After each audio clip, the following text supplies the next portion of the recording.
Thank you so much. Just as you've seen in the video, from the 14th until the 21st, a History of Redemption seminar was held in Colombia and Ecuador in South America to commemorate the publication of the fifth book of the History of Redemption series in Spanish. And we thank you for your prayers. And during this trip, I went to discuss and finalize future plans for the publication of the Spanish translations of the books that have been published until the fifth volume so far. And I feel that this is an important aspect of spreading the word of redemptive history, so I'd like to provide a detailed report. The word of redemptive history must be spread globally and make all nations come running and dancing. This is the mission that our founding pastor has given to our church and to all of our saints, and that is our vision. Among those nations is South America, which is represented by countries like Colombia and Ecuador. A key takeaway this time for me was that the History of Redemption seminars must have books. The books must be introduced and the seminars must be held based on their content. If there are no books that are published yet, and if the author is not introduced, then it becomes a one-off lecture, or the focus shifts to the speaker.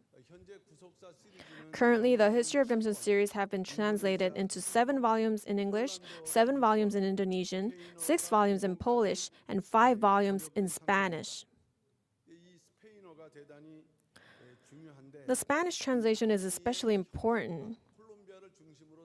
With Colombia in the center, there are 4 countries that are cooperating with Colombia. And with CLC in the center, CLC Colombia is working with 8 other partner countries. So without them, it is difficult for us to have missions work in South America, but we already have this infrastructure ready. And just as you've seen in the video, we see how natural it was. About 450 attendees came to hear the word of redemptive history, and it was worth noting that they gathered as early as 7 or 8 a.m. to prepare for the word, and they stayed all day until 4 or 5 p.m. without anybody leaving in between. And as you have seen, the aim of the seminar for CLC was to introduce the books and sell the books. That is why they requested this seminar to us. So these are people who have heard and came after hearing about the promotion of the books. So the meals were provided to them, but the attendees purchased the books with their own money.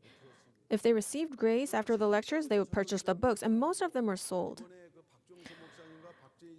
The speakers this time were Reverend Andrew Pack and Reverend James Park. They preached in English, and it was so powerful that I was astonished.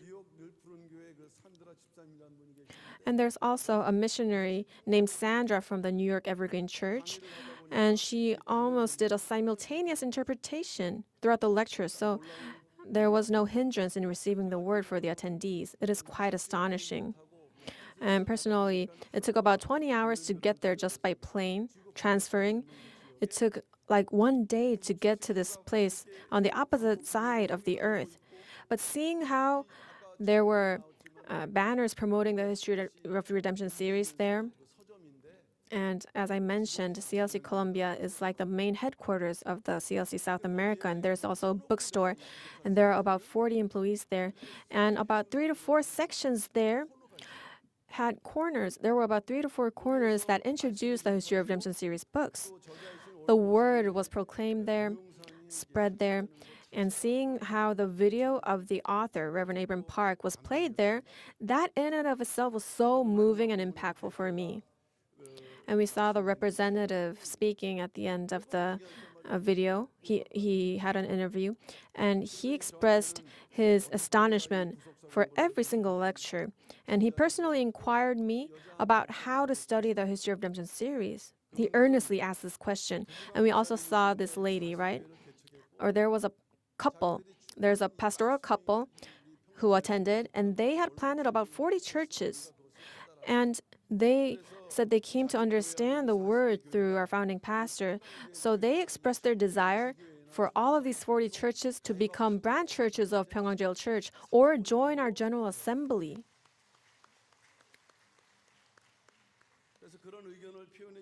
Since they gave us that opinion, I said we will discuss it upon returning to Korea and let them know. The region of South America and also Europe, where CLC is present, I realized that when they ask for seminars, when we go and continue to translate the books, we can expand this movement.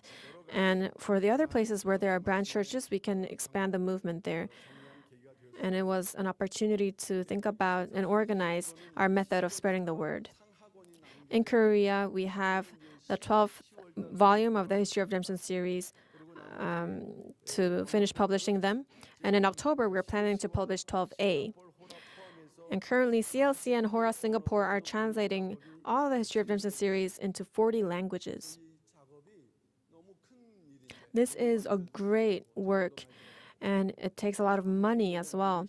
But by Father's grace, it has begun. So all the books, the translations will be completed, and all the nations will come running and dancing soon. For this work, we ask for your continued interest and fervent prayers. And I will end my missions report here. Second is regarding the result of the injunction regarding the prohibition of entry. While I was in Colombia on July 9th, the result of the injunction filed by the breakaway side regarding the prohibition of entry was announced. But since I returned on the 14th, an official meeting was held yesterday with the legal committee and the officers related to this matter. And an urgent operations committee meeting was held today before service to finalize the decision how we are going to respond. This morning, too, they had their protest, their assembly, and they held a performance attempting to enter the church grounds. And one elder from the breakaway side pushed one of our saints from the church side, and the saint it was hospitalized, was taken to the emergency room. Yet, thinking about the broader future, the church's decision is to respect the court's decision. And the church will, starting from this Wednesday, allow entry to those who file the injunction. However, we had to consider that if those participating in protests at the church's main gate enter the church, there is possibility of conflict and confusion. So while we uphold the court's decision, we also want to keep the church and the saints safe as well. Therefore, we will implement this gradually, starting with those who are just merely involved on the breakaway side. So it's not that they will all just come inside, but we are going to contact them and wait for their response after selecting the saints who will enter. And we will contact them starting tomorrow.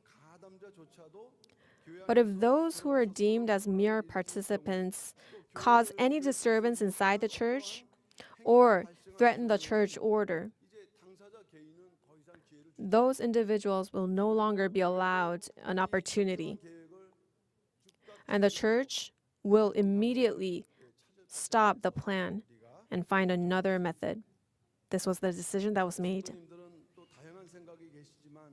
You might have various opinions, but we ask that you understand this approach as a solution to the current issues and a step towards recovering the church. It was a decision made with a difficulty, and we need to observe how things roll out. Founding pastor also said to draw this map with faith in his sermon today as well. At times, we have to go forth, fight, and overcome. as he suggested this direction of faith, we ask that you will not be agitated or shaken, but please see how things roll out. Please do not worry. And please pray that this solution will bring a settlement to the current issues. Third, today we'll have an emergency elder session regarding the illegal ordination of pastors. On the 14th, last Sunday, the breakaway side illegally ordained 3 pastors. They were those who were appointed as evangelists by Pyungkang Church in the past, but they have now been ordained as pastors.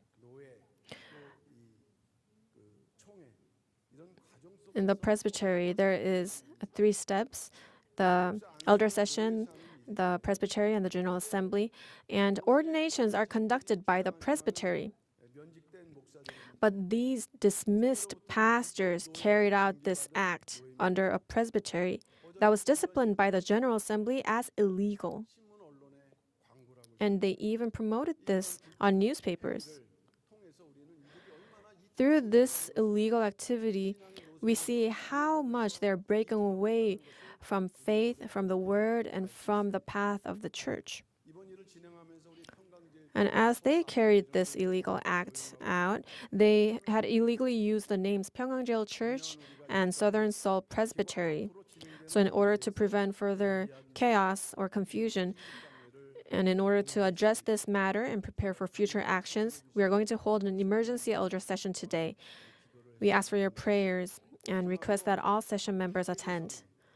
Lastly, for the summer conference, the 2024 summer conference will be held starting from the 29th for 3 nights and 4 days in Yeoju. And currently, preparations are underway by the ministers, staff, the men's and women's ministry, as well as the young adults. It's been 3 weeks, and now we're entering the 4th week as we finalize our preparations. So far, over 100 are attending from overseas, including pastors.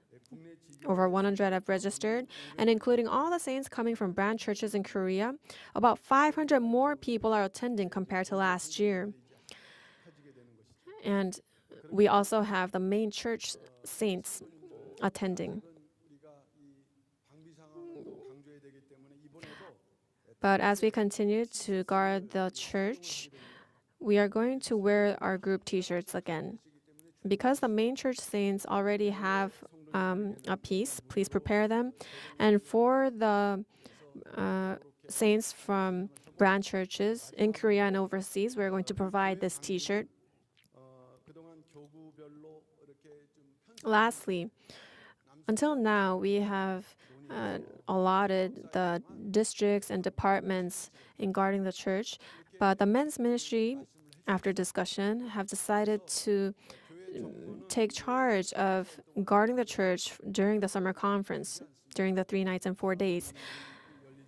The entry through the cars will be blocked. It will not be open. So you may not bring your cars into church grounds. And to enhance church guarding, we are looking for external help from guards as well. So please do not worry about guarding the church. In this year's summer conference, we hope that it will become a turning point for our church to move forward, and we ask that you will attend at least for 1 day so that this year's 2024 summer conference will be one that is pleasing to God. We ask that you will all attend without a single person missing, and that there will be blessings. This concludes the announcements. Thank you.